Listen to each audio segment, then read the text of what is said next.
From the moment the Fontaine Overture teaser trailer revealed the upcoming characters, the one who I most look forward to meeting was Navia. Her fantastic design really spoke to me, and her brief appearance in that trailer hinted that she'd be full of joy. And then her personality in the story quest made her an instant favorite. But her vision was Geo, the forgotten element, also known as Yellow Physical. For the last few weeks, I've been flip-flopping back and forth. I love her so much, I wanted her to be great, but at the same time, Fontaine has decimated my primogem stash, so on some level, it would have been better if her gameplay had been an easy skip. The moment the update dropped, I tried her trial, and yeah, there was no way I could skip her. As a wishing ritual, my novelette paid his respects to Navia's lost friends and family, which very clearly made a difference since Navia came to join the reverie. So, how to build her? Weapon choice first. I already have a Mist-Splitter, and since the weapon banner is pure evil, I'm not going to be pulling for her fancy axe. Okay, I admit it, I did one temple, but that's more than enough for me, which leaves me with two main options. The Serpent Spine is probably the most standard choice, since it's got a crit substat, but it looks absolutely horrible, especially on Navia. I'd like to avoid it if possible, though if it does make a huge difference to her build, I'll suffer through it. My other option is the Unforged. This yellow popsicle stick has been sat unused in my inventory for over a year now, and it would be great to finally get some use out of it. She scales off attack, so the substat would be viable on her, and since her playstyle is designed around the crystallized reaction, with her as the DPS, she'll actually be able to make use of its passive. And the best part, she's probably the only character in the entire game this weapon actually looks good on. The downside, I'll probably need some cracked artifacts to make up for the lack of a crit weapon. Fortunately, I have almost 60 fragile resin. Time to spend it!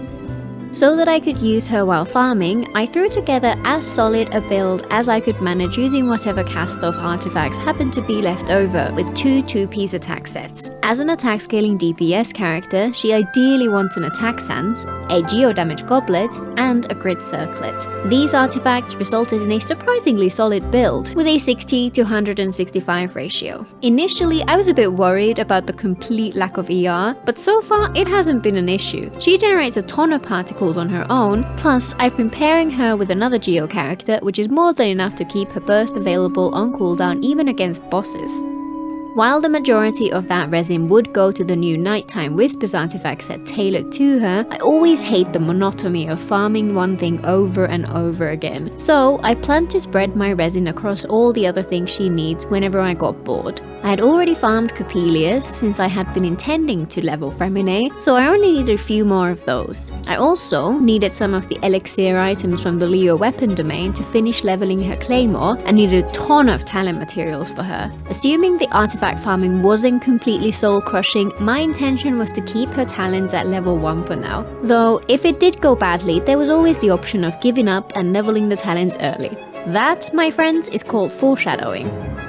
As is traditional, most of the artifacts were from the wrong set, and the ones from the right set were utterly useless for Navia. I still locked a handful, but that's because I tend to lock artifacts much more liberally when I first farm a set. It means I'm able to equip characters who benefit from that set much earlier, even if the quality of the artifacts is lower. Out of the locked pieces from the first few days of farming, there was literally only one which looked slightly promising, and sadly it rolled to absolute crap. I quickly got sick of the artifact domain and the flood of utter dung that it was giving me, so I ended up taking the option to start spending my resin on all the different things she needs. For example, on the Friday I finished ascending her past level 80 and took her weapon to level 90. Meanwhile, I used the artifact fodder from my awful domain runs to try leveling every Geo goblet I had. They all kept rolling horribly until finally this Emblem goblet rolled well, which was a nice bright spot amidst the pain.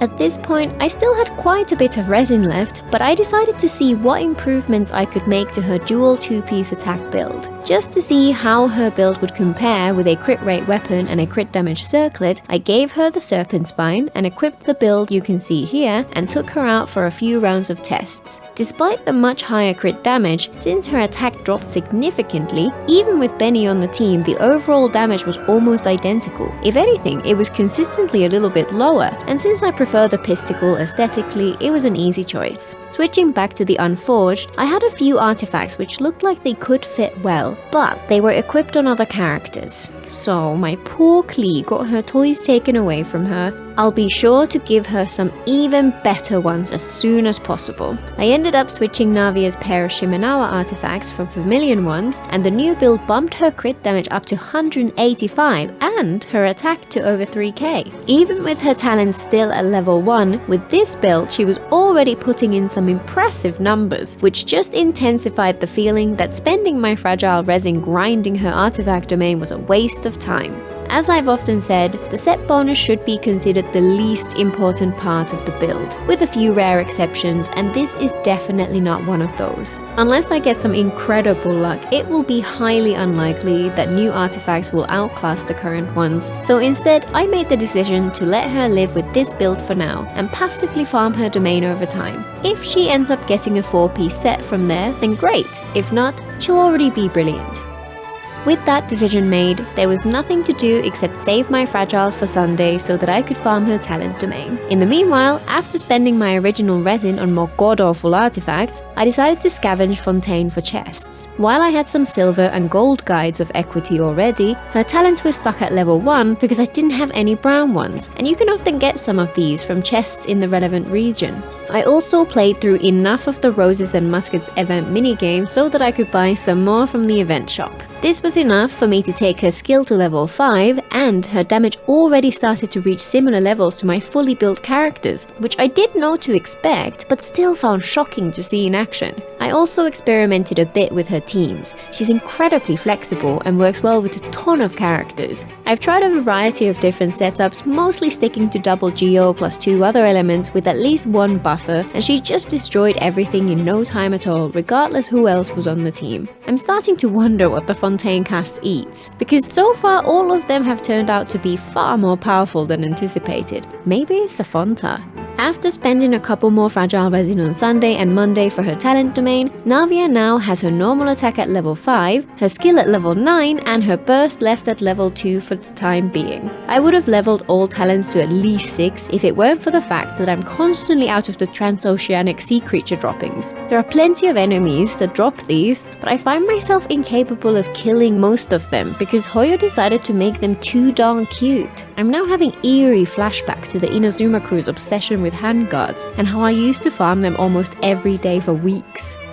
I spent a few more rounds of condensed resin on her artifact domain, but once again got absolute trash. I've now spent about 3,000 resin on her in total, with over 2,000 of that on her artifact domain. This really goes to show why I hate farming for artifacts in a dedicated manner. Literally nothing out of that resin so far has been useful for Navia's build. All the artifacts she's currently using were already on my account before starting this, and any fodder could have been farmed in a domain with sets which more characters would find useful. While this is a small amount of resin when compared to the tens of thousands I've spent on other characters, this does feel like a pretty accurate depiction of how my artifact farming has gone for a long while now. Some might say that it would be worth trying to wish for her axe to help make her build as strong as it could be, but that would lead to another pain point for me. Whenever I have unused weapons, it pains me to no end, especially if they're leveled. And while 4 stars are bad enough, the wasted 5 stars really hurt. And either way, spending thousands and thousands more resin to improve her damage by a few % just won't be worth it. She's already incredibly strong. I'm loving every minute of playing with her and experimenting with different teams, and she'll soon be one of my most powerful characters even with her current build. Despite the scarcity of primogems, I am glad I got her. Once I've finished off her talents, she's definitely getting at least 2 crowns. While I do plan to spend daily resin on her artifact domain every now and then, it will not be a high priority, and I'll probably move on to something else sooner rather than later.